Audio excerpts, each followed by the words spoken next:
I'm Rob Tracinski. This is Salon of the Refused, where we talk about ideas that are outside the mainstream. My guest today is Shoshana Weissmann, who is a fellow and digital media manager at R Street Institute. Shoshana, thanks for coming on. Thanks so much for having me. There's probably no more millennial job title than digital media manager. And I know of you because you're on Twitter a lot, out there on social media. And in between saying incomprehensible millennial things, I've also been very, very glad to see that you occasionally recommend my article on the paradox of subsidies, talking about the effect of student loans and grants and things like that on raising the price of college tuition. So I appreciate that. I'm actually a really big fan of that. I know you can tell, but I'm a really big fan of that article because when I started getting frustrated with college while I was in college, I came across that and I'm like, oh my gosh, this makes perfect sense. So I'm always re-upping that to I think I'm like its biggest promoter. I'm just like, this one thing is the greatest. But I'm also familiar with your work on occupational licensing reform, which is this is a campaign under R Street Institute. So describe R Street Institute for me a little bit. Yeah, for sure. So our street, we do everything that no one wants to do or that no one is doing. So whether that's flood insurance reform or juvenile justice reform, we do kind of everything except taxes and healthcare. Health insurance. We do some stuff related to healthcare, but not insurance. Just flood and fire insurance, which I have the great job of promoting online. So I just kind of take to like yelling at Taylor Swift for not talking about it, which works pretty well. And we're also the fun think tank because we know what we're doing isn't like the sexiest stuff, but it's really important. And when I got here about a year and a half ago now, my colleague was a student of Professor Randy Barnett. So we were dorking together and we're like, wait, we love Randy, we love economic liberty, like let's just do some stuff. And it started with national solutions to licensing reform, which are few, but they respect federalism and they're important. And then the student loans and licensing issue, but we've kind of taken on random parts of the issue where people aren't engaging as much for various reasons that make perfect sense. But we're just like, hey, we'll do this stuff and we enjoy it. So basically, I do everything I enjoy for a living all day. That's a great job plan, actually. I try to do the same thing. It's getting paid for it that's the hard part. But the occupational licensing reform is a great example of something that's kind of unglamorous, especially on the national level. And so, describe that issue for us a little bit, and what it is. What are the examples of the sort of things you're trying to fight against, and what the progress of that is? Sure. So you want your doctor to have a license because, like, if he's operating on you, you might want to make sure he knows what he's doing. But your barber, your florist, years ago, I heard Clark Neely, who was at the time at IJ, and now he's at Cato, talk about licensing reform. And he was talking about Sandy Meadows. And for those familiar with the issue, you'll know the story. But she died while in poverty because she couldn't get a license to be a florist. Louisiana is the only state that licenses this. But you had to pass an exam of like putting together flowers and also a written test. They finally got rid of the exam, the floral arrangement exam, but that pass rate was lower than the Louisiana bar exam. And it's not because arranging flowers is hard. Of course, it's an art, but like the industry doesn't want more people competing, so they use this test to get rid of other people they didn't want in their industry. So after hearing that, I was just so appalled, and it hit me to the bone. And since getting into this, just everything is licensed, whether like in some states you have to have a license to basically mow a lawn. Nurses, even nurses who you want to have a license, but they're not allowed to do everything they're qualified to do. So why are we training them for things that they're not allowed to do? Well, that's an interesting thing that I wanted to mention, which is you talk about how we want to have licenses for doctors. And I kind of don't want to let professional licensing of the more traditional type off the hook too much, because there was always an element in that of excluding people and creating barriers to entry. Now, for doctors, obviously you want a doctor to be highly trained, but there was also limits on what nurses could do, and the idea that things that didn't really require a doctor to be done, didn't require that level of training, still had to be done by a doctor because it was a way of creating these walls of separation. as sort of protectionism for a profession. I've seen the same thing in architecture. When my wife was in architecture school, when she got frustrated with architecture school, there was still this out you could do where you could do like 9 years of internship and then take the architecture test. And it was more years of internship, but you didn't have to have the degree. Then they cut that off. They got rid of that. You have to have a degree from an accredited school. And it was clearly an attempt to give a monopoly to the academic establishment over the school, over the field of architecture. And similar things with law. They talk about, law schools have a problem that the reason law school is so expensive is because of all these conditions placed on the law schools by the accreditation process and make it impossible for you to get a $10,000 a year law degree. And lawyers end up graduating and not being able to go out and work in Appalachia. They have to go move to the big city and work for a big corporate law firm. So I think a lot of the things that were established there with professional licensing, it's like that bled down, once this thing was, precedent was established. For example, you talked about a test for florists, but it's not just a test. Oftentimes they have, you got to give jobs to the academics, right? You got to give jobs to the schools. They have, thousands of or hundreds of hours of classes that you have to take to get these licenses. Absolutely. And actually, it's funny with lawyers, especially if you know a lot of lawyers, you'll know that that a lot of people without the law degree are the ones actually doing the work. And then the lawyer just signs off on it. And it's like, so what the hell was the point of all that? So I'm very open to reform there. It's not something we've taken on, but it is something we've talked about that we're still kind of thinking through. And I think it's a little further off for a lot of reasons. Well, I think it's just something worth mentioning because it's an example of how when you have a stronger rationale for doing something and you establish the precedent. And then once you've established that precedent and set that system up, other people say, hey, we could do the same thing. And it just spreads like, if not stopped, it spreads like wildfire.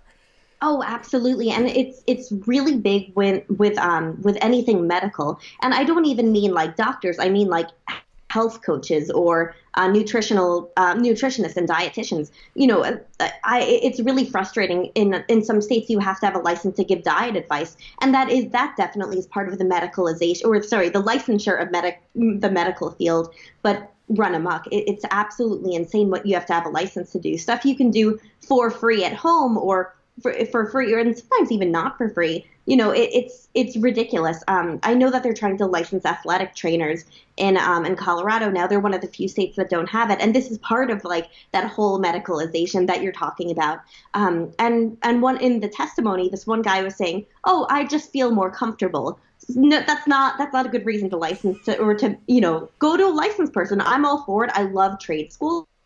I think they do some really great work, but and I'm all for that as an alternative to college too. I'm very big on that, but it's frustrating when they're like, "Oh, you have to go through us, or we're going to arrest you." Right. That's where I have an issue, and that's why it's you might feel more comfortable with a licensed person for sure. Go for them. I'm all for it. But arresting people, fining people because they're practicing something without a license, the free market will take care of it. If an athletic trainer doesn't know what he's doing, they're not going to keep going to him. If a hairstylist doesn't know, and you know what, I can see reason for health inspections at places where people are touching one another, whether it's hair braiders, that's reasonable. But requiring a license for that stuff, I've gone to hairstylists who didn't know how to work with my hair, and they had a license, and I'm like, well, I can just tell you the stuff to do. Can you please do this for me? And it's funny being being in my shoes and listening to the arguments. For me, it's about the lowest barrier to entry that makes sense. Health inspections can be reasonable if there's reason for it, but requiring years and years of training and expensive schools, it's abusive. And I'm not willing to throw people in jail or to fine them or to put them out of business because they don't have a license to, mow lawns, cut hair. There's also one of my favorites is fortune tellers. What the hell is the point of that? Oh my gosh. Like, oh, this fortune teller is legit. Are you kidding? One of my favorite stories when one of these fortune telling call-in pay per minute call-in networks went bankrupt, and it's like, well, they didn't see it coming. Right, exactly. So one of the things I want to talk about was with people saying that I don't feel comfortable. One of the things that I know is true is that for a lot of these fields, there are private certifications or things like that. For example, for personal trainers, you can get a private certificate. And maybe, the gym I go to won't hire somebody as a personal trainer unless they have that private certificate. So it's almost like, there's a way to establish this with private certification if you're concerned that of the quality that you're getting from, well, maybe not from fortune tellers, but if the quality you're getting from hairdressers and that sort of thing. And it's like almost like the government is coming and pushing that out. Now, what is the rationalization that they give for doing that? What is the argument on behalf of the regulations and the occupational licensing? So there's a bunch, and the way that this all gets started is a bunch of different ways, especially with cosmetologists. They're always claiming health and safety, but the rates of like toenail infections and all these different kinds of things are insane. They're really bad in licensed states. Yeah. And it's clearly like it's not working, and maybe health inspection is, rigorous health inspection would be a better alternative. But clearly whatever they're doing isn't working, and, they're not operating in safe environments, and they're complaining about the unlicensed people. I'm like, how about you get your licensed people fixed first, and let's talk about even doing more there. In other cases, they're like, oh, you wouldn't want someone who's not good at the art of whatever. But that doesn't matter. The market can weed it out. Your hair will grow back. If I get a bad hair dye job, in a couple of weeks, I'll just go bleach it again and do it all over again. And that's an aesthetic characteristic. It's not even an objective thing that you can objectively measure. It's an aesthetic characteristic. And that strikes me as sort of the paternalism of it is, I'm going to decide who's a really good hairdresser and who's not, and tell you who you can go to and who you can't. Oh, yeah. And when they know people are going to push back on, you're going to throw people in jail for doing something aesthetically in a way that you don't like, then they'll claim health and safety in absurd ways. The Louisiana floristry test was based on health and safety, because, what about infected dirt? What the hell is infected dirt? What's amazing too is people will come up with rationales when the government can't, not just because of the court system. And I know we're both into Barnett's theory, where it's like, the courts should not be going out of their way to justify nonsense from government, but they do. And the things I've seen people justify, I think the florist one is really up there. One of my favorite new proposals, which is just unreal. There's this thing called Qigong, and it's basically meditation. It's an ancient Chinese art of meditation, and sometimes there's minimal touching involved, almost like a light massage. Think of it that way. But it's internal energy work. My mom does it because she's a hippie, so I know all about it. They want to license it. It's something that exists legitimately in thousands of forms. And I'm like, what the hell is the test going to look like? So I'm yelling at an Oklahoma rep because of that. And I'm like, what the hell is this? So, there's health and safety, there's art, there's stuff you can't possibly create a legitimate exam for. And other times it's just kind of YOLO, like, hey, we want to license this. Why not? Like, I think one of the things that happens is a lot of this stuff happens under the radar very much because, I hear about this stuff because you talk about it. I don't hear about it because it's being reported in the Virginia newspapers. And it strikes me that this is an example, one of the things I complain about with the collapse of federalism is all the attention goes to the Capitol. All the attention goes to what's happening in Washington, D.C., and not enough attention is going on to what's happening in your state legislature or what's happening in your city council. And I think that's how a lot of this stuff gets through, how a lot of this stuff comes about, is that you get a couple of dozen cosmetologists who get together and say, hey, we should put licensing because it'll, with the obvious motive that it excludes competitors to them. And nobody's paying attention, and that's why it gets through. I mean, that's an old theory about how the regulations happen.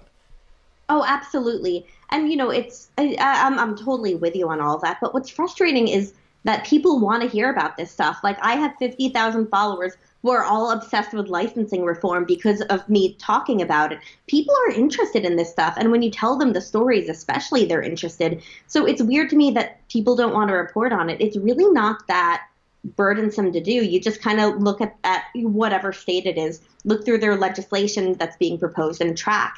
I don't know why more people aren't reporting on it, because it's easy stuff that's important that will get lots of eyes on it. So that's one thing I haven't been able to figure out. I think that there's, that goes to maybe the trouble in the industry of news, just that they're going through a lot of changes with the internet changing stuff for them. Right, and it has gutted, to some extent, state and local news has gotten the brunt of the consolidation and the shutting down of newspapers, so that's part of it.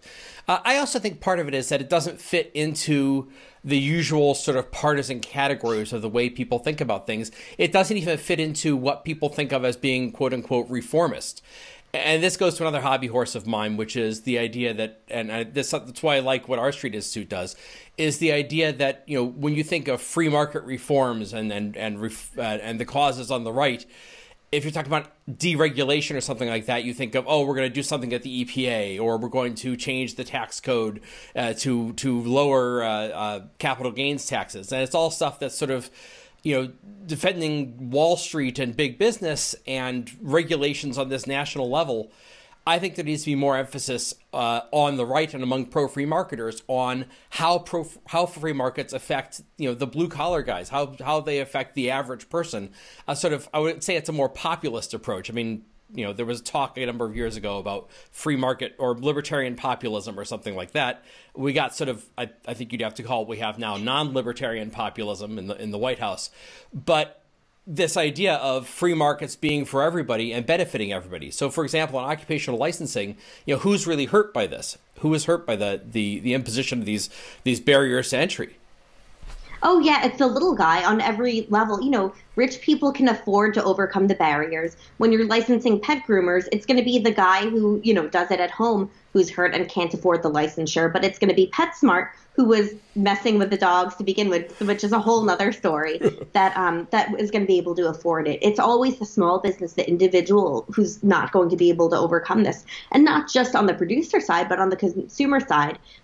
Fewer people means practicing means higher prices, means less access to care. And that's always going to fall on the person with the least amount of money. So to me, it's just it's funny. I'm very against populism generally, unless it's government imposing stuff that hurts people. Then I'm like, no, that's not your job to hurt people. Like, you should be making life easier for people and helping them if you're going to do anything. So for me, it's just a complete abuse of power. And you're right, a lot of the reforms are proposed by Republicans, but not all, for sure. And a lot of the abuses are just bipartisan. It's like idiots on both sides of the aisle, and sometimes well-meaning people who don't realize the effects of what they're doing. But yeah, news is so polarized these days.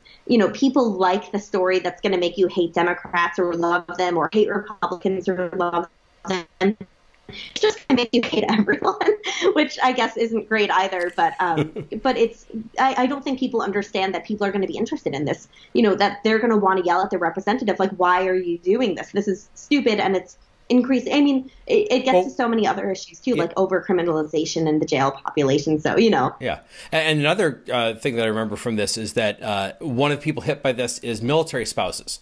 Because they're often the ones, because the licensing is done state by state. So if you have a license to be a cosmetologist in one state, you don't have a license in another state. And, military spouses are the ones who end up having to move from state to state on a regular basis. And suddenly, your husband or wife gets reassigned, you're in a new base. You can't practice your profession unless you spend, thousands of dollars and lots of time and that sort of thing. Yeah, it kills voluntary mobility, where people just want to move from one state to another and they know they have to get relicensed in that state. But think about involuntary mobility. Military spouses is really the perfect example of that. And I think it highlights a bunch of other problems with it too. But yeah, these people are serving our country and we're screwing them. It's like, oh yeah, sorry, you're going to have to get relicensed and pay lots of money to keep doing the thing you're already qualified to do. Now would be a good time for me to plug Governor Doug Ducey, the greatest governor of all time. He basically goes through my policy wish list, and he's like the nicest guy. And I wish I could clone him, but it's not feasible yet. but he's supporting a new bill that basically allows people to transfer in their licenses. I think they still have to pay the fee, but they won't have to go through the training again, which is something that's a really big move in the right direction. So at least people moving there will only have to do one thing instead of go through the whole thing again, get certified by the board again. It'll be a lot faster, a lot easier, and it'll help people move to a state, and that's huge for military families. You hear about these people all the time who move from one state where whatever profession they were performing wasn't licensed to one where it is, and now they have to get licensed again. Military families are hurt really, really bad by this, and if they can't afford it, they're not going to stay in the military. So if we want a strong military, this is just kind of essential to keeping that. Right. So tell me about what is the progress of the reform here. You talked about Doug Ducey doing some of this. How is it taking, are you finding you're getting some traction with this in terms of stopping some of these licensing abuses from going into place or rolling them back where they exist? Yeah, there's a lot of good reformers out there, both in government and outside, like the Institute for Justice, Pacific Legal Heritage. There's tons of people working on this, and a lot of state think tanks too, thankfully.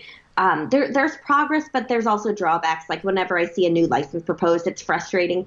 But I think when I was looking through our bill tracker, there were more reforms proposed than new licenses. So that's a start. Unfortunately, it's harder in certain industries, and it depends on the state too. Like Louisiana's a really strong florist lobby, which is weird, but also it makes it hard for us to repeal that one license. And cosmetologists, between them, their schools, and a lot of the BS they promote, it's really hard to fight against them. So it's a bit of a losing battle there, but we're still committed to fighting it, or at least reducing hours, making it more reasonable. So if it's not perfect, at least it's better. And we're always open to letting the better be the enemy. Not letting the perfect be the enemy of the good. So we've seen a lot of traction, and we work with a lot of legislators. And actually, I think the best area for this has been the student loans licensing issue, which we just found out about a year ago, where basically in certain states, if you fall behind on your student loans, they'll take away your occupational license. Yeah. So you lose your ability to work in the job you know best, where you're presumably able to make the most money. So you can't repay the loans. The loans get repaid, and the people who gave you those loans are hurt. You're hurt because you can't work, and the employers are hurt because they can't hire you. So it makes absolutely no sense. And when we started this, 22 states had it. If I'm right, we're down to about 14, 15 states, and we're working on a bunch of repeals throughout the states. So we're hoping that this is going to be gone very soon, and we're really excited about that. There's also a national bill with Elizabeth Warren and Marco Rubio to fix it, which we loved. We thought that was fantastic. So we're back to the paradox of subsidies. Right, exactly. That you jack up the price of education, more people have to get student loans, and then it becomes almost like a form of debtor's prison. It follows them around and wrecks their prospects in all sorts of ways. Yeah, this is literally debtor's prison. And I mean, I want to fix student loans. I know that's a dream. Our street doesn't really work on that, but in my heart, I care very much about it. But it's this whole system of government hurting everyone every step of the way. And thankfully, at least this piece will be gone, but there's so many more pieces. I mean, another one that's tangentially related is when someone falls behind on child support payments, we take away their driver's license so they can't drive to work where they would make money to repay it. And it's maddening to see this kind of stuff happen. But the repeal efforts are making, there's good progress there, but I think the hardest parts are definitely cosmetology. These random states like Louisiana with their just compact lobbies that have a lot of influence in the states. And also the medicalization of different things, whether it's nutritional licensing or different kinds of athletic training. CrossFit has been really great on this. They're like, hey, we do what we like, and we kind of want to protect our people and make sure they can have freedom. So we want to protect everyone and make sure they can have freedom, which is what I wish more businesses would do, instead of, hey, I wish you would just protect only us. We just need more people like them out there doing the right thing. And I'm a dreamer. Well, I think the very beginning of this is simply having somebody who's going to shine light on this and bring people's attention to it, because it's one of these cases where, you know, you get a concentrated lobby of florists in Louisiana or whatever you have. You get a concentrated lobby who has an interest in this, and they push it through, and they will succeed only if there's nobody out there taking on the cause of the people who get hurt by that. You know, it's the old public choice theory about how you have concentrated gains and distributed losses. You know, that there's a clear person who benefits from this piece of intrusive legislation, and who gets hurt by it, well, that's kind of nebulous, and there's no one group that really feels it's threatened, at least no one group that has money. And so they never get a voice. So it's really great that there's somebody out there to give a voice to them and to make the case that intrusive government regulations are bad for the average person, and reduce their prospects. So I'm really also glad of having you come on to the show to talk about that some more. No, I really appreciate it. And I can never get enough of talking about licensing. And I'm happy to be able to work in this space. I was really inspired by Institute for Justice taking up the case in lawsuits and also working on policy. And there's so many people out there doing so much great work. And I'm just happy to be a part of it. And I wasn't cool in high school, so the fact that I have lots of Twitter followers who are like, oh my gosh, licensing reform is pretty great for me. Let's make licensing reform cool again. All right. Well, thanks for coming on. I'm Rob Tracinski. This is Salon of the Refused. If you like what you've seen here, seen or heard here, you can subscribe to our channel on YouTube, subscribe to our podcast. You can find more ideas and analysis at the Tracinski Letter, www.tracinskiletter.com.